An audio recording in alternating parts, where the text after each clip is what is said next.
Hello, friends. The 1009 days of the war between Russia and Ukraine continues. Another massive missile attack was launched against Ukraine today. The Air Force reported that 79 missiles out of 91 and 35 kamikaze drones out of 97 were shot down this night and this morning. It was also reported that 12 hits were made against Ukraine this night and this morning, mostly at fuel and energy sector facilities. In particular, electrical substations in various regions were damaged. The department claims that it shot down almost 90% of cruise missiles and lists the difficulties of its work. There are often an order of magnitude more missiles and drones than cover. There is a shortage of Western weapons. Russia is improving its shelling methods and choosing the right weather for the attack, fog and clouds.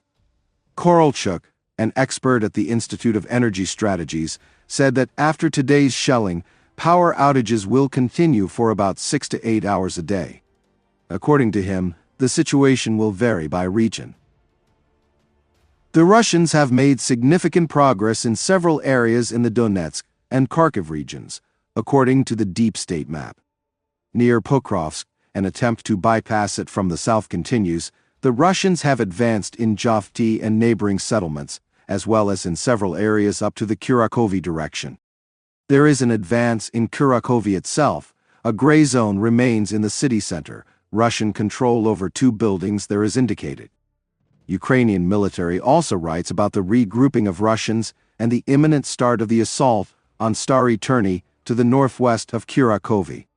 To the south, there is an advance in the pocket. A Ukrainian soldier with the call sign Much Noise states that Kruhliakivka has practically been captured there, and the exit from the semi-cauldron is already under fire control of the Russians.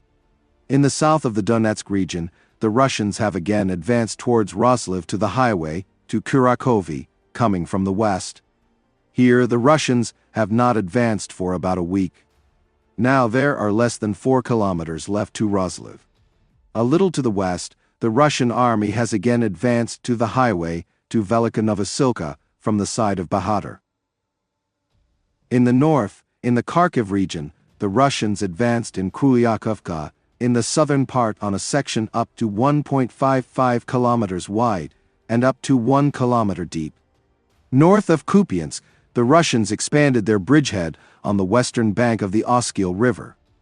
At the same time, some Ukrainian military personnel reported in their Telegram channel that the bridgehead has already been cleared of Russians, but other sources have not yet confirmed this.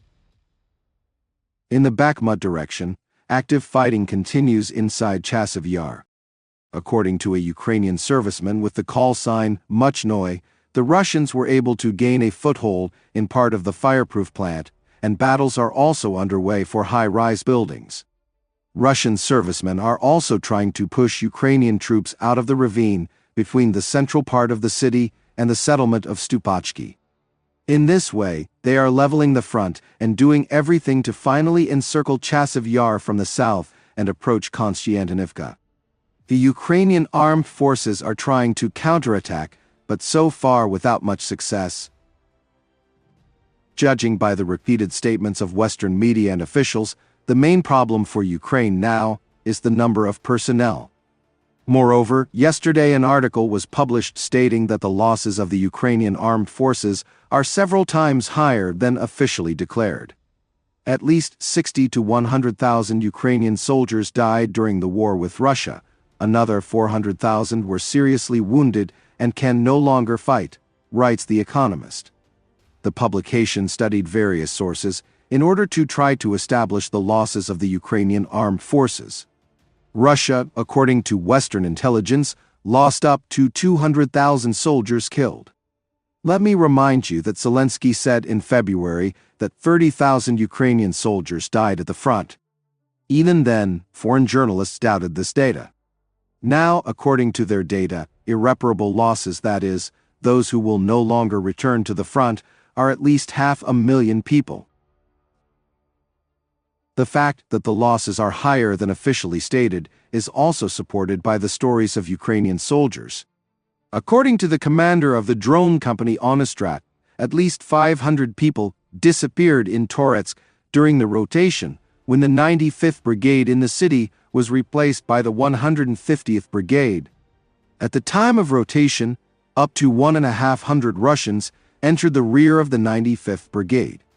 The command of the brigade that was supposed to replace it sent 4 armored vehicles to the positions, which were supposed to drive past the captured positions.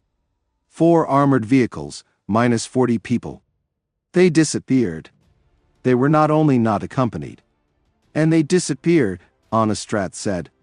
On the second day, the situation repeats itself. In short, 10 days minus 500 people, the soldier said, implying that these people died or were captured. Also today, the mayor of Konotop Semenikin said that in the Sumy region, reservations for workers of critical infrastructure utilities have been cancelled and they will be sent to the army.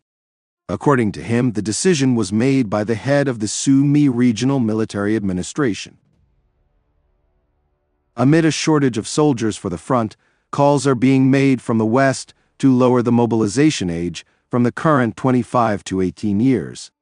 Thus, the Associated Press agency, citing an assessment by European officials, writes that the Ukrainian armed forces will have to leave Russia's Kursk region if Kiev does not lower the mobilization age. According to the agency, European allies told Kiev that the lack of depth in echelon defense means that it may soon become impossible for Ukraine to continue operating in the Kursk region.